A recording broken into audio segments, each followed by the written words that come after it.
Audiobook aku bacain Sisi Tergelap Surga karya Brian Krishna. Hidup bagi sebagian orang memiliki makna berbeda-beda. Beberapa memutuskan tetap hidup hanya karena terlahir menyenangkan. Beberapa yang lain memilih mengakhiri hidup karena tak kunjung menemukan kebahagiaan. Bertahan dalam hidup tak selalu berarti dirimu kuat. Mungkin kau hanya sedang dipaksa untuk belajar menerima keadaan. Mungkin kau hanya diharuskan menapaki dari satu luka ke luka lainnya. Mungkin kau tetap sanggup berjalan karena berbekal harapan. Harapan bahwa kelak semua akan berakhir bahagia.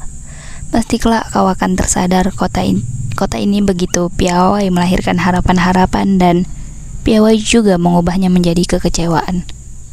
Namun akhirnya, semua yang bertahan hidup akan berjalan di satu pilihan takdir. Antara terus hidup karena tidak pernah menyerah mencoba, atau terus hidup karena tidak pernah mencoba menyerah. Membingungkan memang, tapi begitulah hidup. Hanya perlu dijalani seikhlasnya, serelanya. Prolog Penenbrama Kehidupan. Jakarta. Hampir 500 tahun kota ini berdiri, ia selalu mampu terlihat megah di mata orang-orang yang pertama kali mengenalnya. Namun selayaknya fata morgana, kota ini juga tak luput menyembunyikan kegelapannya. Banjir, kemiskinan, penggusuran, polusi, dan segala macam kriminalitas adalah warna-warna lain yang juga sering menghiasi tubuh rentanya. Kota ini selayaknya seorang ibu tua yang penuh luka. Namun segala hal buruk yang tersemat padanya tak selalu mampu membuat orang-orang jerah untuk tetap tinggal di dalamnya. Hujan deras yang mengguyur dan melahirkan banjir yang membawa beragam penyakit dari tikus-tikus lokan, para budak korporat yang berimpitan dari stasiun Bogor sampai stasiun Jakarta Kota dengan segala aroma bacin dari tubuh mereka yang berkeringat. Keramaian yang tak pernah surut meski hari sudah menjelang malam. Semua yang berdiam di kota ini harus belajar merayakan kehidupan dalam rasa kantuk dan lelah yang luar biasa. Jakarta memang sudah jauh dari kata sempurna.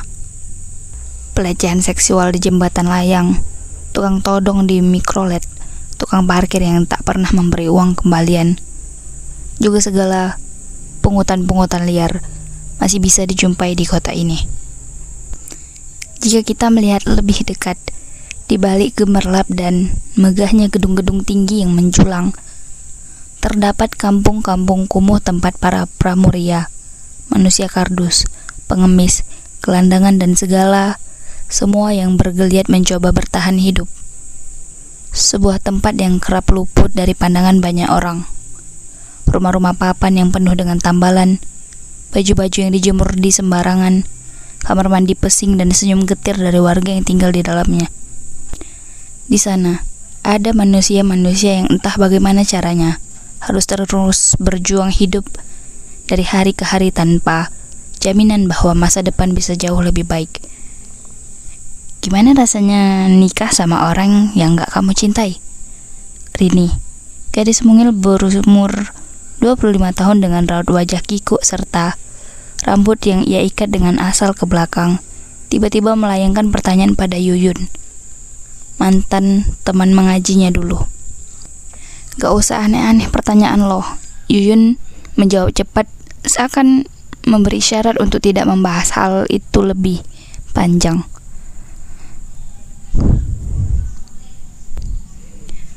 Hidupku selalu sepi, menjerit dalam hatiku, kuhibur selalu diriku bernyanyi sedih dan pilu. Suara sang maestro Yon Kuswoyo ketika menyanyikan lagu hidup yang sepi dari radio butut di gerobak nasi goreng memberi jeda pada percakapan mereka. Gimana? Rini bersikukuh. Apa? Rasanya? Yuyun terlihat kesal. Lo sendiri masih gitu-gitu aja. Ia membalas, gimana rasanya tidur sama orang yang gak lo cintai? Rini masih bersikeras bertanya.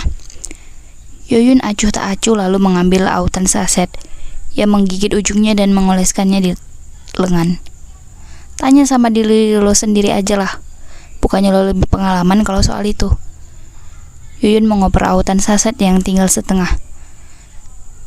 Rini ikut mengoleskannya di kulit tangan. Gak enak sih, jawabnya pelan. Apalagi paginya.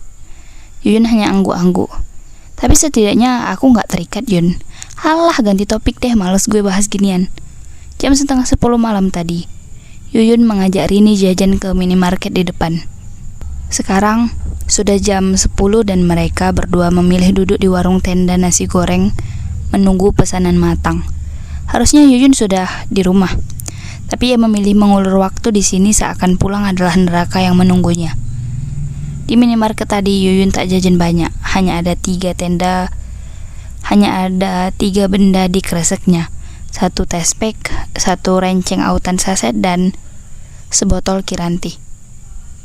Suara gas yang mencuat lalu berubah menjadi api pembakaran tukang nasi goreng kini menjadi latar perbincangan mereka. Waktu malam pertama gimana rasanya, Yun? Rini bertanya lagi. Sakit, perih, jijik, semua jadi satu. Yuyun menarik napas panjang. Rasanya ingin bersumpah serapah. Ia bangkit lalu mengambil 2 piring nasi goreng panas dan menyerahkan satunya kepada Rini. Di perkampungan kumuh di pinggir kota ini, menjadi perawan tua berarti menjadi orang paling haram dan hina. Persetan dengan gelar, perempuan itu tugasnya cuma untuk mencetak keturunan. Siapa yang membuahi tidak ada yang peduli. Kalau kau diperkosa, kamu yang salah. Perempuan hampir mirip dengan babu yang bekerja di rumah. Suami tak bekerja bukanlah kesalahan. Istri membanting tulang untuk memenuhi kebutuhan keluarga yang masih saja kurang karena suami minta uang untuk rokok dan judi remi tiap Sabtu malam adalah hal yang lumrah. Di tempat ini, perempuan hanya atribut pelengkap pria.